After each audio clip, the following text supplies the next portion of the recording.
as people fear manipulation, especially when people fear kind of like the longer AGI style threats, right? They want to see whether the model decided to manipulate you in the response, or maybe what instruction it chose to disregard. But also, like, some people are saying it would be very interesting to see where the model goes and realizes that it's done something bad.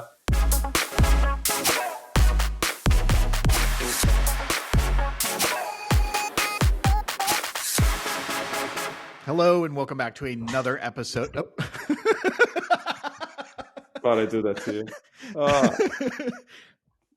Good cookie. That'll be the lead in. I think you should. I think you should leave it in. Yeah, probably will. All right. Yeah, why not?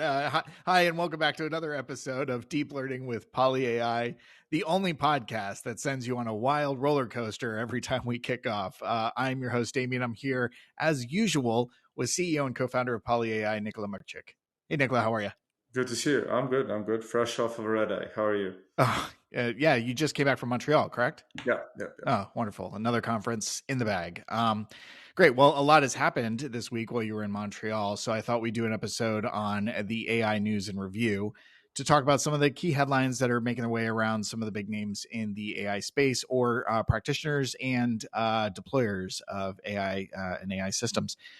We'll go through those fairly quickly because I want to finish on probably the biggest story, and that's something that happened, well, I want to say probably about 25 minutes ago was announced, which is OpenAI rolling out O1 or GPT-5 in previous circles, also Strawberry. So we'll talk a little bit about your early impressions. I don't think this is what they would refer to as GPT-5. So I think. Oh, good. Well, you could correct me then when we get to that point, but definitely want to save some time to talk about Strawberry /O1 / definitely not GPT-5. Want to kick off by bringing up the CEO of Klarna in the news again. Knew he made ripples when he said he was cutting 50% of his support staff when it came to some AI automation. And now he's basically telling Salesforce and Workday as their CRM and ERP systems goodbye as he moves toward this, what seems to be a monolithic AI system. My question to you is this just a lot of marketing flair? Is it possible for one singular nebulous AI-based system to operate an enterprise? Or is this just something that's business as usual when it comes to furthering automation and it's got a heavy marketing spin on it? I don't doubt the marketing spin at all, right? I think that, what was the other thing? That they're not using Salesforce, they're building everything in-house. I mean, like, we deal with buyers and clients who have this attitude and they do everything in-house. So, I am not surprised that developers at Klarna can build a CRM for their own needs. Whether that's the best use of their time, that's up to them. And I don't really have a strong opinion or care enough about Klarna. I don't think that it's actually all that relevant. It does sound like they're leaning in heavily and drinking their own Kool-Aid. So is this something that theoretically, when it comes to building, is this something that probably be more ideal for a less complex, maybe a smaller mid-size enterprise that may be more approachable? I mean, it seems like a pretty daunting task, even with the resources that Klarna may or may not have, for an enterprise with the complexity and size that they do, to just strike these fairly significant back-end systems. So what was it? Salesforce and Workday for ERP. Look, I mean, given the nature of their business, which is to provide loans for buying, moderately expensive things, sure. I mean, I believe that they have a system of record where they can, track the products they're issuing and stuff, and they don't need Salesforce, right? Given the nature of what they do, I'm almost surprised that I don't know how they were using it, right? So it does seem and feel a bit bombastic, right? I think, the previous announcement around automating support with LLMs, given the nature of their client base, which is kind of younger, tech-savvy people, right? Those are people you can't push into those channels. So if you do it deliberately, fair game, right? I mean, we speak to a lot of companies, and there are challenger banks that we work with and those that we don't, right? For example, Revolut is deeply focused on, decided not to have voice as part of their offering, right? Amazon doesn't really give you an ability to call Amazon either, right? And they just push you into digital channels, and they're rich enough to just send you a replacement in case that it seems likely that you're not trying to get a free item. So these are, I think, design decisions at the top end, and I think that they clearly did well enough with the first announcement that they're getting hooked on it. So good for them, right? If rebuilding an ERP and the CRM is the best use of their time, I'm happy for them. Yeah. All right. Fair enough. Klarna, you're in the past. Apple Intelligence coming up next. Obviously, the big Apple product showcase that occurred in the past week or so, announcing basically an entire device ecosystem built around Apple Intelligence, which was previously billed as their on-device AI approach, and there was a little bit of blending with, their previous iCloud offering and now moving into Apple Intelligence, which because of the compute needs to sort of happen on devices, which is why they've been sort of built from the ground up. They have this private cloud system that looks to blend the two. I'm curious, with iCloud being their pivotal go-to and trying to onboard all Apple users into iCloud and now moving more I would say intimately to the devices itself with Apple Intelligence. Is this a future where those two approaches, those two go to markets, like live together peacefully? I think so. I mean, I think that it is inevitable with larger models and these compute needs, and that you will have part of it on device. Like that was always going to be the case in one form or another, and you could trade it off, right? I mean, previously, you could process speech recognition online or do it on the phone, and both had implications on battery life, performance, size of model. They still do, right?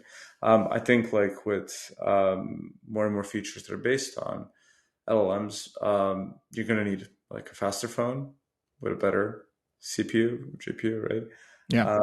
You're going to need more storage. I don't know about you, but my 256 gigabyte iPhone 14 right now feels like a piece of ancient history that I tow around.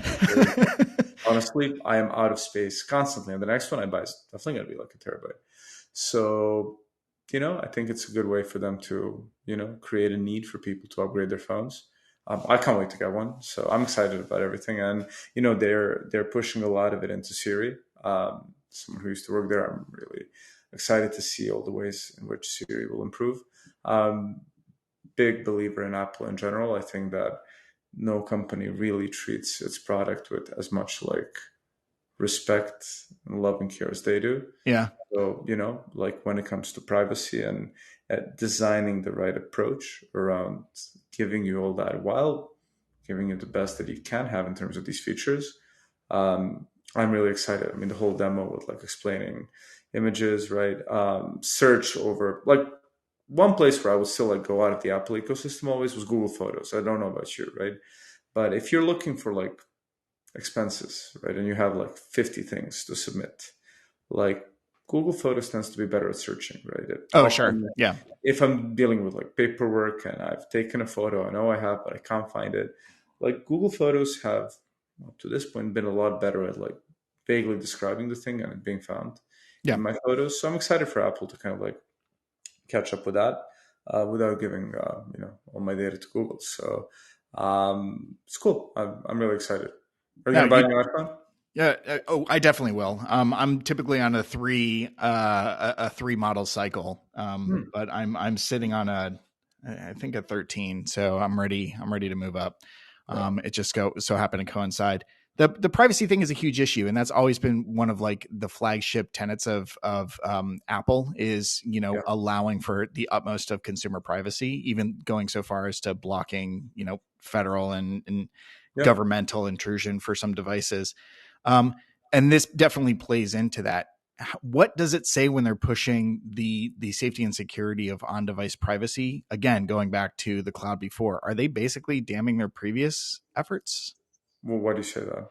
I'm just saying, they've always billed that iCloud was very private and secure as well, but they're saying you get added security when you move to on-device. If you're saying that, are you basically... I don't think that's what they're saying. I think okay, what they're fair saying enough. is that for the family of things and tasks that you're going to need to be on device for, it is safe. And I think maybe what it may be is a bit of a dig at other services where, if you're using ChatGPT, they can use your data to train, right? Right. I'm not exactly sure what's in the terms and conditions of Android devices with Gemini and stuff. But Yeah. I feel like it probably is angled more in that kind of like war than specifically against iCloud per se. Yeah, that's fair. That's fair. So arguably saying of these two behemoths, of the two like dominant forces in, portable consumer devices, like we're going to be more secure and more respectful of your private data. Yeah, I think that's always a fair assumption when it comes to those two. Yeah, I agree. Speaking of your history with Siri, you were among the teams you were among one of the first teams to sort of pioneer what has become largely attributed as the first consumer voice assistant to reach Well, sort of the mainstream. we were only acquired into Siri You when know what? one. Wear the badge with pride, Nicola. I'm still going to tell everybody you were on one of the first teams. But you obviously had an intimate involvement with the research and development that went into what became Siri. This is the first probably truly transformational iteration of the voice assistant since its inception. So what are you looking forward to seeing what this next generation of Siri brings? It's a tough one, right? I mean, I can't really talk much about the history of Siri while I was there, but it was the first, right, Yeah. of them, which meant that um, the mistakes that could have been made were made first there, right? I think just maybe to redirect to a company that it didn't work out, where I can talk a bit more freely. I think when Amazon with Alexa hit the gold vein of like smart speakers in homes, right? Yeah. And then went into a big push there. I think they actually built a system clunkier than Siri because they were really like mass producing it. It kind of felt like, the Soviets have 14,000 tanks and then they lose the Cold War without a bullet fired because their economy crumbles. Like Alexa was built very quickly to be complex, and it was very complex. So the technical debt of those systems is hard to address. And now when you basically change the paradigm so much around, LLMs doing what you previously had to have very complex ontologies for. So, think of like different applications and domains and things that had to be built up one by one, right? And very complex controllable things. And, with an LLM, you can't really relinquish control. So I think it really remains to be seen what will have been. It will not be much like our generative deployments have not been a straight up like here's a prompt and run an LLM, right? Right.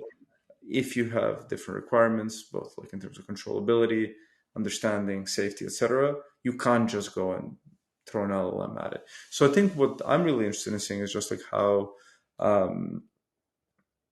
LLMs will have been used to change the output, right? I think the general conversational ability, right?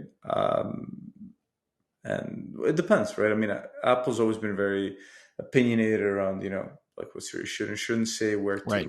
how far to go in different places. It's a hard thing to get right because you're like damned if you do and damned if you don't in terms of, trying to go on like a philosophical debate with someone or taking a joke too far and stuff. So like, you can do more than they will dare to do simply because of who they are, right? And Right. they can do a lot more than they will dare to do, right?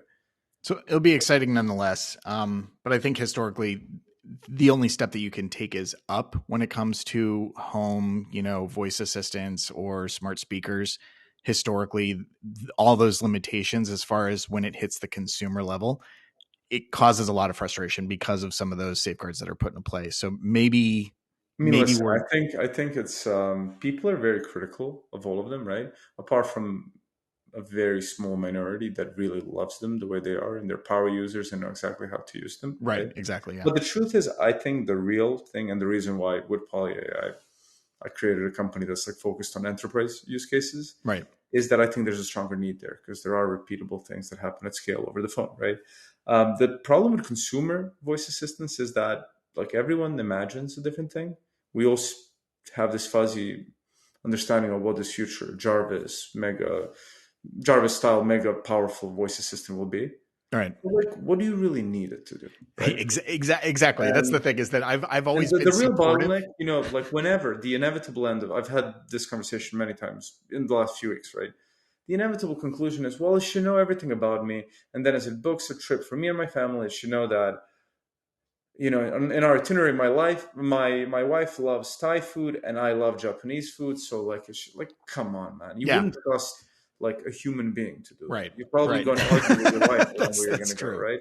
So people have a lot of nebulous desires that kind of like point towards like I want this or that, and they'll never be happy with Right. consumer voice. So I think it's difficult, right? Like it might be an improvement that is like 10x, and you'll still have people who are expecting the Jarvis, expecting the C3PO, expecting the fully interactive, like well, just like 100%. the integrations, and then like we go back to the classic, like what would you trust it to do? What permissions will you Yeah. give it? How angry will you be when it gets something? It's the same people that are like, but I don't want it to know any of my information too. Absolutely. It's like you should know me, but I'm not telling you anything about me, and I'm Yeah. preventing you from. Yeah. Well, having said all that, one day when like one of these companies gets there, uh, for the people that want both, Apple will still be the best. Now I sound like an Apple ad, but Are you an Apple shill? absolutely am. Yeah, To the core. Thank you, dad joke. All right, cool. Well, excited to see what's in store for the next iteration, and I'm glad that you and I are going to get the same model phone. We can sit here and geek out over it together. Okay, moving on. Sam Altman backs Exowatt. It's a solar storage company. They raise a $20 million seed round. Obviously, clean storage, minimal carbon footprint impact, climate friendly energy solutions have always sort of been top of mind, well, at least in the past decade or so. More so when the compute strain has hit because of these LLMs that are out there using tremendous amounts of processing power. Is he sort of buying into his own pockets a little probably. bit with this move? I mean, look. I mean, can you blame him, right? I don't know. The truth is, like, yeah. I mean, like, we need a lot more compute. And I think the fact that we need so much more compute now probably makes the development of a lot of these technologies a greater priority. I mean, like, you could just do nuclear, right? Um, I think there are videos of Elon circulating where he's talking about we could like power everything we need on the planet with enough solar and the right battery technology. So yeah, I think people are excited and they'll work on it, right? Like whether it's solar, nuclear, depending on how you feel about it, right? I think everyone's like gearing up for like more and more and more, right? In terms of compute. So like energy is a bottleneck. But we've also talked about how there's also a race to reduce the resources by building efficiencies in, It's the progressive same models. thing. Who's It's the going to same win? thing. No, there's no winning, right? Oh, Like okay. in building like you can always increase capacity, model size, training, quality of chips, speed, right? To train yet a bigger model, right? Of course, I think innovation in terms of like high quality synthetic data, better architectures will also like this like two axes along which you can progress, and they both Sure. amplify the end outcome, right? I remember being at a talk where Ilya Sutskever talked about like, hey, transformers just sped things up by a few years because with hardware developing, LSTM cells 3-4 years later would have achieved like the GPT-3 moment. So yeah, if you have another, and I think there are many people proposing all kinds of architectures, some of which are pretty strong, Sure. as alternatives to transformers. So that's just like people will work and attack on both fronts, and ideally we just continue to make progress in both. All right. So everybody wins with this play. Maybe a bit of a conflict of interest. We'll leave that to progression down the road. Not our business. Not our business. All right. OpenAI. Can we buy in? Is my question. Is there a Kickstarter? OpenAI 01 just announced, like literally moments ago. This is the much anticipated codename Strawberry reasoning model and thinking model that OpenAI is bringing to market. I know you've had a chance to tinker with it a little bit. What are your early impressions? It's Of phenomenal. 01. Just maybe like to explain to everyone, basically, I think if you got like a plus subscription, you already have access where like you ask a model, and now instead of just like kind of like blurting out a response, it does this chain of thought reasoning where basically they've decided not to show the full work. But think of like if you're solving a maths problem, right, on an exam, right? And you're writing and you're doing a lot of work, and you go down like, some way down like one approach, you see it doesn't really work. You scratch that, you move these two pieces of paper aside, you try another thing, you get there. Then maybe if you've got time, you like write it out properly in like one A4 page and it looks elegant, like you're like a genius just got there linearly, right? That's kind of what's happening now. So like if you ask it to, you know, like asked it for like an M&A strategy for PolyAI, which of our competitors should be acquired, et cetera. And it really like it shows like, oh, looking at competitors, looking at synergies, looking at technologies, looking at market coverage, right? And it only shows you this high level thing as Right. it thinks, right? And really this is kind of like, you know, test time compute, right? Where basically, you know, if you ask me a question, I need to respond immediately. That's like, how good am I at being like quick-witted and thinking, right? But I could also go away, which we never do for this podcast, but hey, and think about something for a while. Think of the best response. Do some research. Take a chain of thoughts down like one avenue and see that maybe it's not that interesting, right? And then I go backtrack, try something else. And then, you know, see where the whole thing ends up. And maybe I just show you the work. So at the moment, they're not showing the whole work. It's actually very interesting to see how the model got there. And I think that people are excited about this because, you know, as people fear manipulation, especially when people fear kind of like the longer AGI style threats, right? They want to see whether the model decided to manipulate you in the response, or maybe what instruction it chose to disregard. But also, like some people are saying, it would be very interesting to see where the model goes and realizes that it's done something bad, kind of like goes back, decides not to do it. But then they say that they decided not to show it because that would actually basically give you well, visualize something that might be like in violation of the policies, right? Sure. So, because you know, it's doing so that transparency could actually be a little bit counterproductive in that it shows something that would violate safeguards or whatever. And ultimately, this is why probabilistically we moved away from this, but we're showing it to you, so you are now getting an odd impression that this is something that's being processed. Well, yeah, I mean, like I think the more meaningful one, right, is just competitive advantage. Because if they show the whole thing, definitely, it really shows the inner workings of the reinforcement learning. Because this is like test time reinforcement learning. It goes back and forth. It trades time for compute there. The other interesting thing that people should be aware of is now you're not just charged for the tokens produced. You're charged for all that scrap paper produced as you really. Yes. So like. I haven't gotten to the bottom of just like exactly how, right? They're going to tell you what's been used and their limitations. Maybe their configuration options. I've not seen them. But you know, you'll be charged for more than, you know, it's kind of like saying, hey, if you're working with lawyers, right?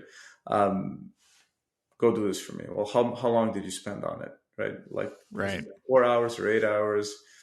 You're not buying the actual output, you're buying the time, and similar process here. Exactly, right? Yeah. So here there are these invisible tokens that you can't see, but you will be charged for. So we'll see how the market reacts to that. But like the model is incredible, right? Yeah. And a few of the stats I saw was that it performs at the 49th percentile of the IOI, International Olympiad in Informatics. I spent like much of my high school trying to qualify for that. And, you know, I forgot to, revealing childhood trauma is part of the podcast.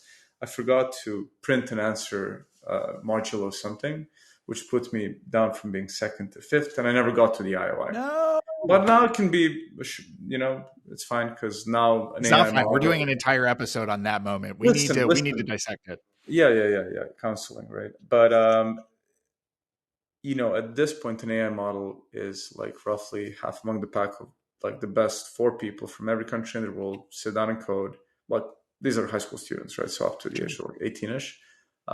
We don't have an AI model that in like 16, 17 seconds can blurt out like a code solution for things that these kids sit for 5 hours and solve these 3 problems, right?